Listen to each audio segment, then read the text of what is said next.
Good Good morning. morning. I'm Pastor John Boyd. I serve St. George's Anglican Parish here in Kamloops, British Columbia. And I'm Pastor Jane Gingrich, and I serve Hills of Peace Lutheran Church, also here in Kamloops, British Columbia. And this is our time to get together for our weekly conversation about matters of life and faith and different topics that run through both. And this will be our last conversation of the year. So we thought that we would introduce the end of the liturgical year, the beginning of Advent, and the end of these conversations and new beginnings by talking about the different kind of endings that run throughout the life of a Christian. So what are some examples of endings in the life of the church and the life of a Christian? Well, here recently, as you noted, we've come to the end of the liturgical year, which we begin in Advent as we move towards Christmas with the anticipation, looking forward and hope of Christ that is coming. And so as we have had Christ the King or Reign of Christ Sunday, this last Sunday, we are moving from one series of readings into another and moving into this season of Advent. So we've concluded or ended the liturgical year for the Christian cycle and are moving towards the new year.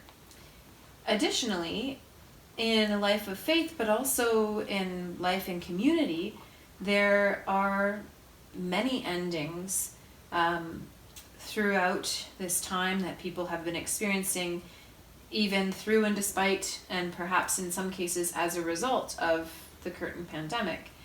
Those including end of jobs, end of schooling for some. Many graduated from high school this last spring. Also those who are moving from one place to another, so ending their time in one community and moving into another community.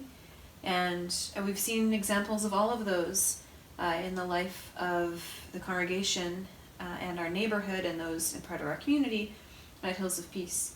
Especially this last week, we've had 2 households who have moved from Kamloops now to other communities, and so those have been significant times of farewell, recognizing the life that we've shared in recent years, but also finding it a little off to be able to say and express the farewell and God be with you as a person or family moves from this community to another. But those would be endings that have been part of our recent life together. What about at St. George's?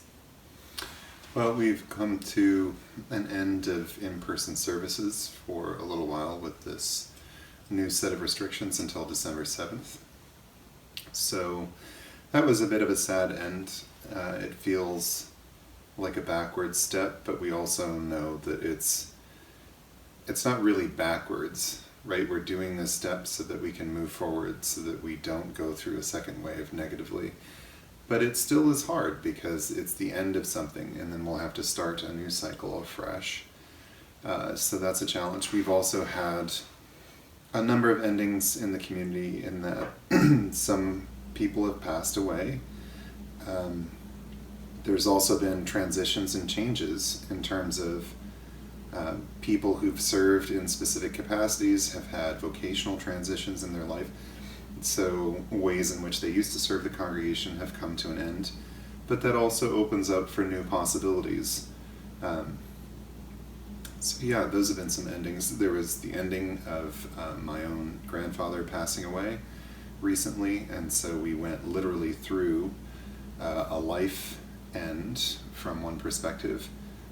And also we went through kind of the end liturgy, although it was in a much different form over Zoom with the family. So different kinds of ways of moving through endings that we're all familiar with.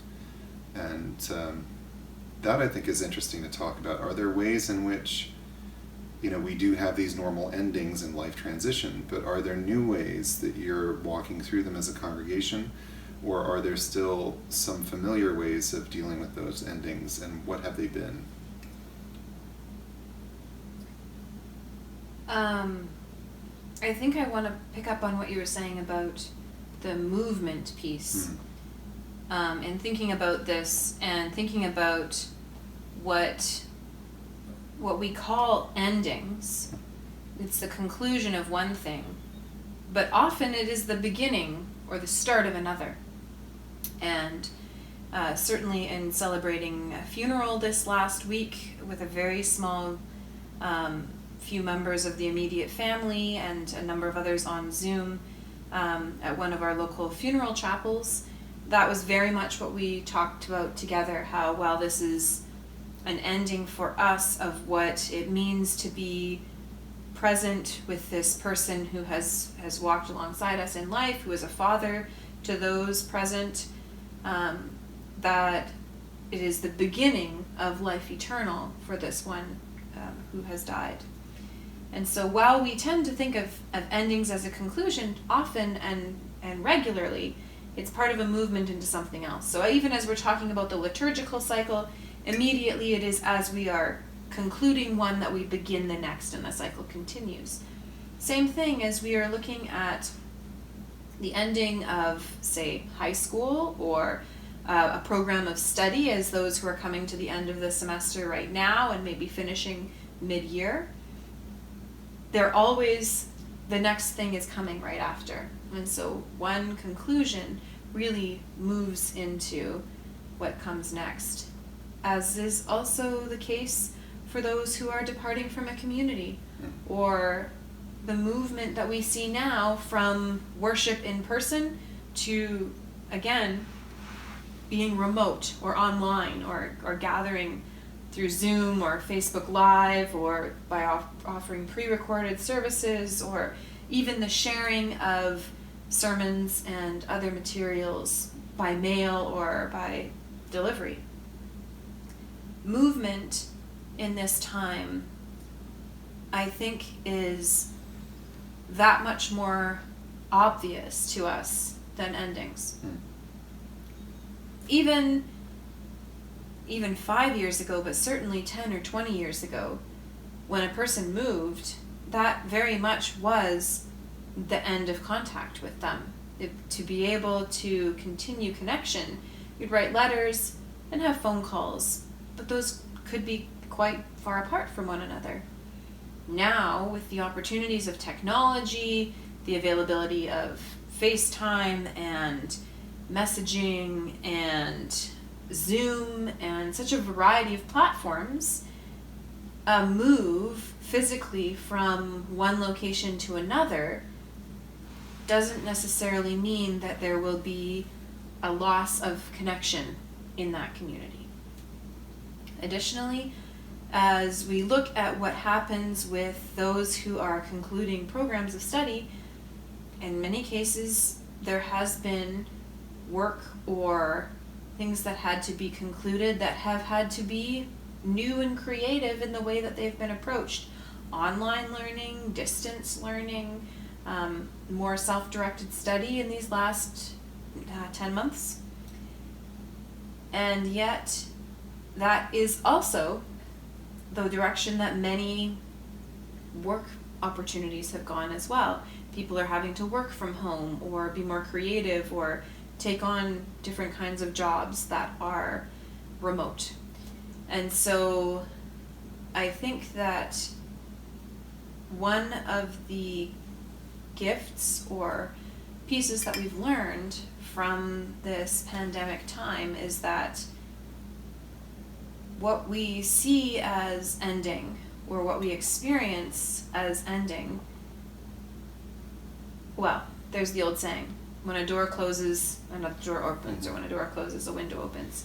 And we see that now, that there are so many more opportunities around us, that these endings are not so much the finale, but a movement from one thing into another, perhaps even with a little bit more similarity than we might already have recognized previously. What about in terms of what you're thinking about? It sounded like you were talking a little bit about movement and then maybe had another perspective to share about endings in terms of what it means for this time.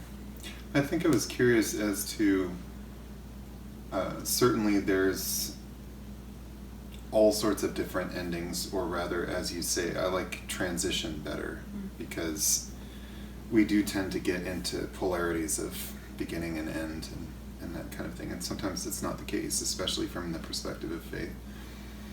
I think I was asking, there are a regular series of transitions or changes, right? There's the what used to be the historical ending of childhood in the Lutheran Church with confirmation and things like that. So there are some regular patterns of endings. There's funeral rites and things like that. I guess I'm asking, are there traditions for dealing with some of these changes or endings in your congregation that really stand out to you in terms of ways of moving through those ends? Like, do you have a tradition at Hills of Peace for when congregation members leave the congregation? I think the rite of farewell and Godspeed is common to all Lutheran congregations. Is there not something similar in the Anglican tradition? Mm-hmm. Yeah. So there is, of course, a rite to recognize, pray for, and send off people who have been part of the congregation and are moving from one place to another. But more culturally, personally, as a congregation, one of the pieces that used to be done as a congregation prior to my arrival was that as a congregation of Hills of Peace, there are peace lilies in the window at the front of the church. And often when someone was moving or departing from this community and going to another one, a piece of those lily plants was divided off and sent with them. So it was a Hills of Peace lily going along. In the last 7 years, we have not engaged that practice. I have offered a number of times to those who are departing, and in every case, they have said, oh, this would not be a good time for me to get a plant.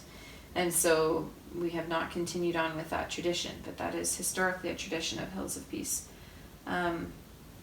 Other rites of passage, as you say, of course, there's baptism, confirmation, weddings, funerals, and in all of those, they're transitions of life, and those rites are part of that transition of life. We've talked about and offered some opportunities for events around transition from being a child of the congregation into serving and having a role as an acolyte.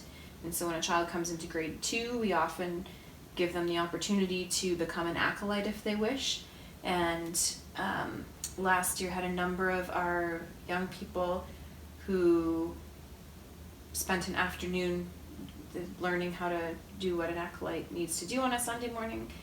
However, of course, with things the way they are with the pandemic, it has not been possible for most of those children to use that opportunity and join in assisting in worship as acolytes.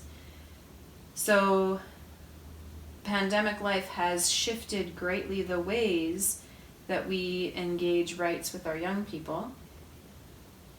However, our current confirmation class is ongoing for another year, so we didn't have a class that would have been confirmed this year. Weddings have primarily been put off. Baptisms have been delayed, some discussed. One happened nonetheless, but largely the recognition of times of transition have shifted greatly or been delayed. And so the practices and traditions around those have also shifted. Would that be the same for St. George's, or what have your experiences been? Well, certainly some of the things that we're used to doing, such as wishing each other happy birthday at the start of worship, things like that were normal part of our traditions, where 1 year would end or 1 year of a person's life would end and the new one would start, and so we'd want to celebrate that. That hasn't been possible with the in-person worship.